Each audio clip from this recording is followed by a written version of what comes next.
For the majority of my life, my favorite video game has been a real-time strategy one, and I love strategy. I love strategy, and it turns out that strategy doesn't just apply to video games, it doesn't just apply to card games, but it applies to life, and especially it applies to business. And that's what we're going to talk about today, are the strategies and the different paths you can go down to make money with Magic cards, or just with cards in general, but specifically Magic cards.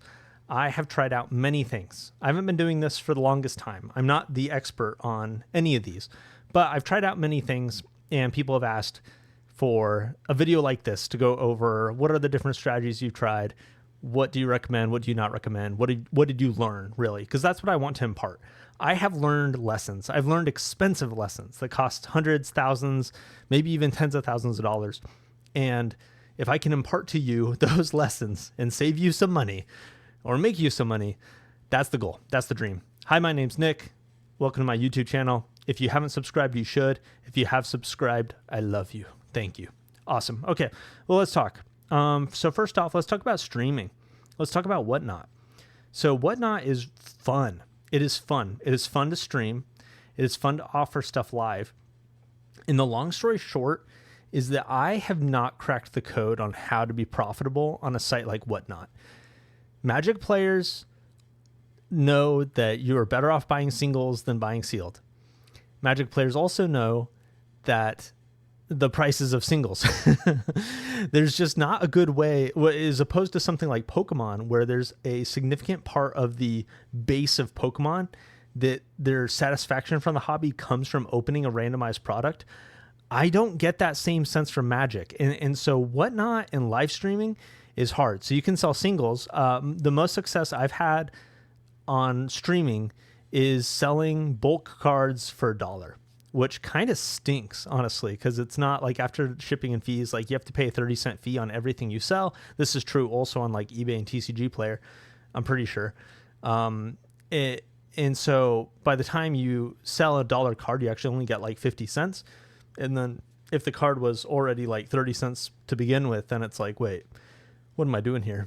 So might as well sell on TCG Player. And that's the way I felt about a lot of singles, was that I could sell them quickly on Whatnot, but only at a discount. And my thought was like, well, I could just sell on TCG Player, make 10 to 20% more than I would make on Whatnot.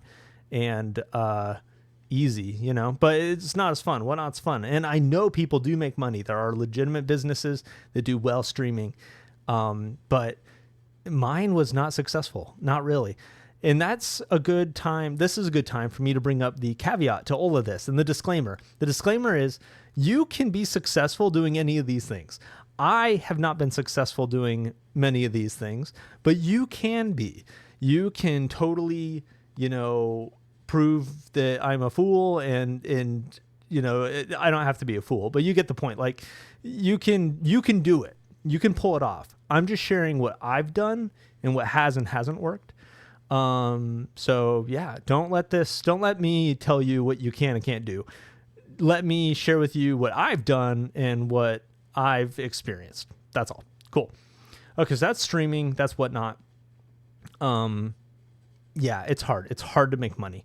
I found that I could be more profitable selling the stuff on TCG Player, and that people don't, even when you're selling sealed at below market, it was rare. It was kind of hard for people to buy. I was decently successful selling things like Doctor Who collector sample packs on Whatnot. The collector sample packs were able to sell for like $3, $4, $5, which would be market or even a little bit above market. People would buy that sometimes. Anyway. All right, cool.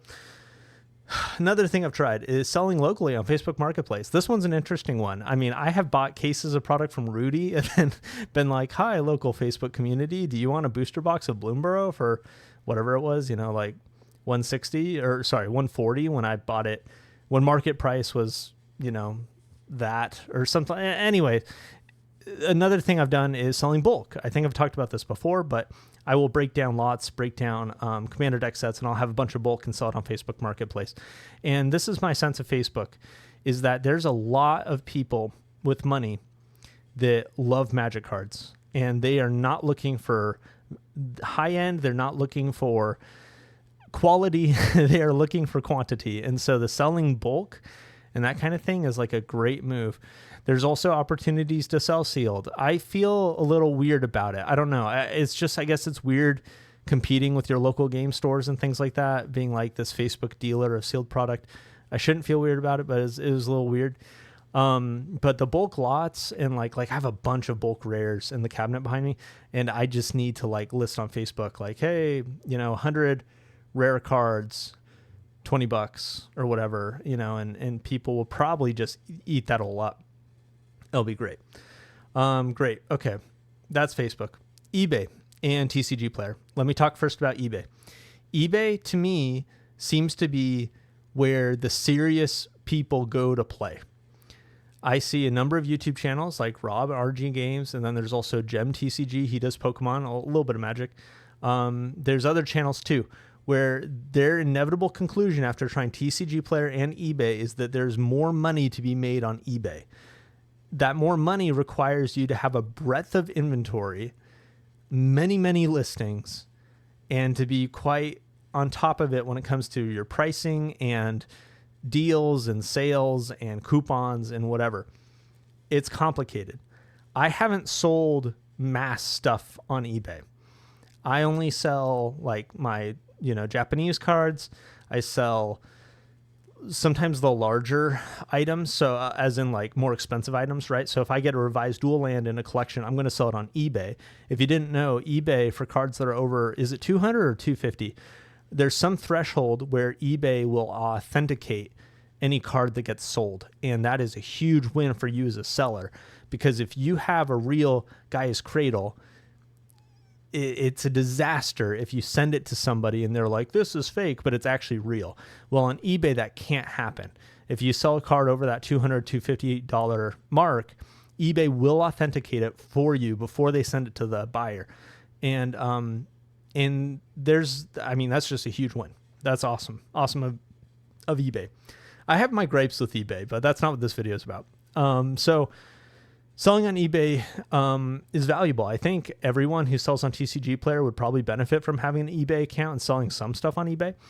And apparently, I don't know this because I haven't really done it, but apparently the most money you can make selling singles is on eBay, according to Rob at RNG Games, which is cool. I haven't done that. I've done TCG Player. I love TCG Player.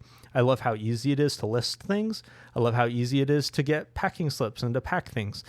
I know that they're missing some key features. They don't have shipping built in, but the process when you do TCG Player the way that is kind of designed to be done, the process feels good and it feels clean and it feels quick.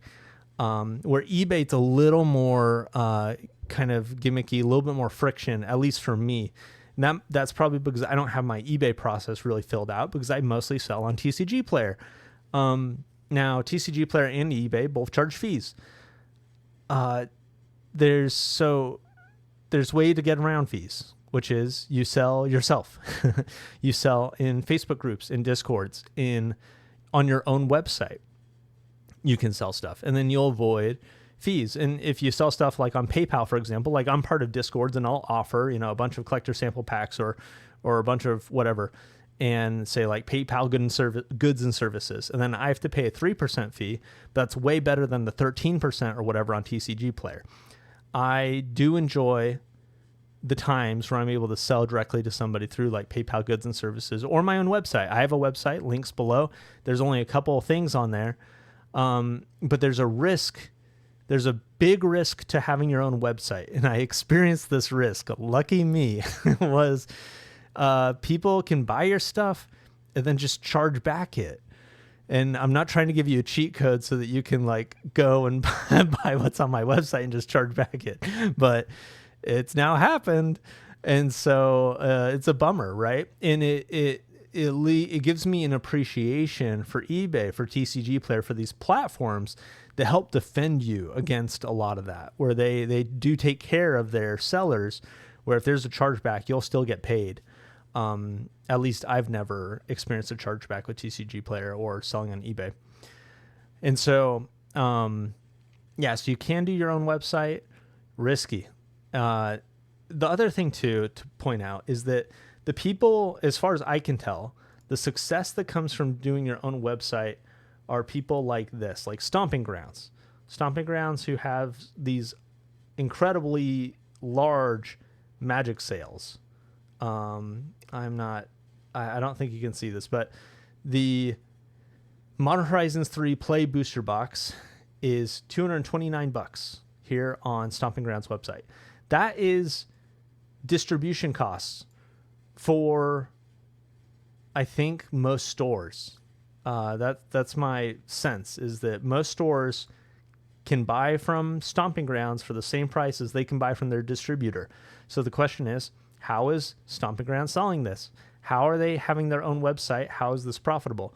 And the answer to that is they must have such a large allocation that they're able to get it significantly cheaper than what most stores get it from. And so you hear people talk about this on YouTube or different channels, but it's like it's a volume game, right? It's like if you can order enough product from distribution, which for Magic requires you to have a brick and mortar store, then you can get discounts such that it could be still profitable, or you break even, or whatever, for whatever reason you sell at a big discount. Like the banana stand was on the Kitchen Table podcast, the May the Zoo Be With You, like a year ago or whatever, and talked about how they do these huge sales on TCG Player. They get, he didn't say this, but presumably you get a bunch of fees waived, and they're able to make a few bucks on each box they sold. And they're selling boxes at like below distribution prices for most people. So, but that requires volume. So what's the point here? The people who win at having your own website and selling stuff, generally speaking, have crazy volumes. They have, it's a big operation, and you could do that. I'm not going to do that. I'm never going to pull that off. And so having my own website doesn't really make sense. Why do you have a website? I'm trying it out. It's kind of fun. Anyway, but now it's been very expensive fun. Chargebacks, man. Screw me. Okay. Anyway, all right, what's next on this list? So what I love to talk about, opening commander decks. I'm also going to talk about opening boxes, but I'll talk about opening commander decks first. Opening commander decks, this is what I love about it. You can know the expected value, the exact expected value of what you're opening. I love the code I've written. I love the tool that Chris published and is sharing, kind of like a free beta right now. 2 days ago, I made a video about it, and there's a link, and you should go sign up and see if you can get into that free beta. Not sponsored, because there's no money. If a guy just recommends a product that his friend made, that's not a sponsorship. That's just recommending something. Anyway, sorry. I don't know why I'm so defensive. All right. So you can get these cool tools and then know exactly how much money you're going to get out of a commander deck set. You open that bad boy up, and what's cool is that it's repeatable, right? So if I have 10 boxes of Lord of the Rings, after I open up the first one and figure out with the expensive cards in the first one, I know what the expensive cards are for all of them. And so you can get a process where you're just like opening up a deck, list, you shuffle through and get all the expensive cards out, open the next deck. You're making piles, At the end, you got the piles of all the expensive cards. You put them in alphabetical order. You put them in a box. You're ready to go. You're ready to go. TCG Player, if you use the TCG Player app to scan them, you've already got the list of all the cards. You send it to the portal. If you're a level 4 seller, you're able to upload from the TCG Player app. That's a big game changer. That was probably the number one tool I used becoming a level 4 seller, was this kind of export, where you got a list on the TCG Player app, you export it to the portal, the web portal, and then you can import it to your inventory, and then you're good to go. And people start buying stuff. Your stuff's already alphabetized. You're able to pull it out, fulfill orders. It's great. And like I said, prices could change, commander deck, especially like if a set is newly releasing. Like the expected value of this Strixhaven commander deck set is going to be very positive for like 2 weeks, and then it's going to be probably negative for some time, and then who knows, but eventually it'll probably go positive again. But for the most part, like besides those new exceptions with high volatility, you can guarantee that you're going to turn positive on what you're breaking down. I talked the other day that I bought a bunch of the Elvish elf decks from Lord of the Rings just on TCG Player. I have run the numbers. I know the exact like 21 or whatever cards that are worth more than 35 cents that are coming in those decks. I'm going to break those down, and I know that I'm going to make some money from that, and then especially from the collector sample pack, going to make money. So anyways, love commander decks. I think it's a great way to start. You know, you need a tool to figure out where the expected value is, where you can net positive, and then you just go and do it. So that's great. Okay, opening boxes. Opening boxes is similar in that you need a tool that tells you or helps you know what the expected value is of the booster box you're going to open. But it's random. It's random, and you also need to know all the cards you're looking for, because like kind of all the cards in the set that are above 25 cents or whatever your low price is. And then it's fun to open up the first case of booster packs. But once, you know, after you do enough of it, it's no longer like fun. It is a lot of work, and it's a lot of work to open commander decks too, but it's easier. You don't have to like rip open as many literal packs. It's funny because like to the average Magic player, it's like, what? You get to open up a case of Modern Horizons 3? That sounds so sick. Yes, it is. But when it's like for money, it can become a chore. It's kind of a pain. There's some beautiful economics about how, like an equation. There's a mathematical equation that describes how when you do things for utility to add value to your life, the second that you get money involved, and money works as a kind of utility that, you know, it's like money provides value to your life, right? So the second that, let's say you enjoy golfing and you do golfing for fun, and you mold your life to do golfing for fun, the second that you can make money from golfing, you will now be incentivized to do golfing past the point of marginal utility, which is just a fancy way of saying that you're going to do golfing till it's not fun anymore because it gets you money. That's what money does. Money motivates people to do things that would otherwise be fun, but you do it more than what would be fun. And this makes a lot of sense, right? Like making a pizza at Papa John's sounds kind of fun. Like you could do it as a date or something like that. Like, oh, you got to flip the dough around, you got to make a pizza, you got to eat it. That sounds fun until you work there, right? Or, you know, it's like most jobs, not most, but, you know, it might be fun to like follow around an accountant for a day, right? But then anyways, you get the point. Opening up booster boxes sounds like fun until you do it a ton and ton and ton. And not that any of this is just purely fun. It's all for money. But I'm just warning you, it sounds like, oh, sweet. Like I'm going to go open up a case of Murders at Karlov Manor. This is the brutal thing, is that you can open up a case and be unlucky. This is my least favorite part about opening boxes, is that you can just get unlucky. You can open up a whole case and break even or even lose money. And it's happened to me. I've opened up cases of stuff that was great. I made great money on. I remember like Wilds of Eldraine set booster box cases, and that I made good money on. And I also remember Commander Masters draft booster box cases that I lost money on or broke even on or something like that. And so it's tricky. I like the commander decks more. That's where I'm coming from. That's it. Okay. And the last thing I want to talk about, holy crap, this video is long. Last thing I want to talk about is selling other games. There are YouTubers that I absolutely love and adore that talk about how, you know, you need to diversify, you need to get into Pokemon, you need to get into One Piece or whatever. There's obviously benefits to that. Diversifying will protect you against volatility in the game that you're primarily in. So if Magic goes off the deep end, you're going to be in a better place if you understand Pokemon or One Piece or whatever. However, I have lost quite a bit of money trying to play these other card games and being like, oh, like this seems like a good buy, I'm going to flip this or whatever. I would just warn you, just urge caution that just like it took me a while to learn how to make money with Magic. And with Pokemon, there are great YouTubers, and I'm sure for One Piece there are too, that do something similar to me, but for those games where they're just trying to like educate people on how to make money through it. But man, just make sure you really got your stuff together before you dive in, right? Take it slow if you're going to get into other games. But personally, I just don't. Magic is the most played card game in the world. It is just a banger of a project. It is just fun to be a part of. It is, you know, that's why I make videos. I make videos about it.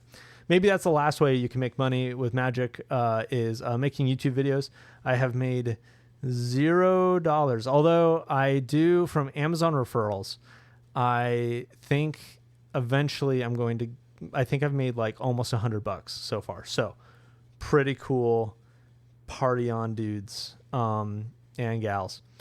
Anyways, that's all. Thank you for watching. Let me know your thoughts. And like I said at the beginning, if you haven't subscribed, you should really consider it. And if you have subscribed, thank you. Have a great night or day. Great day. See you.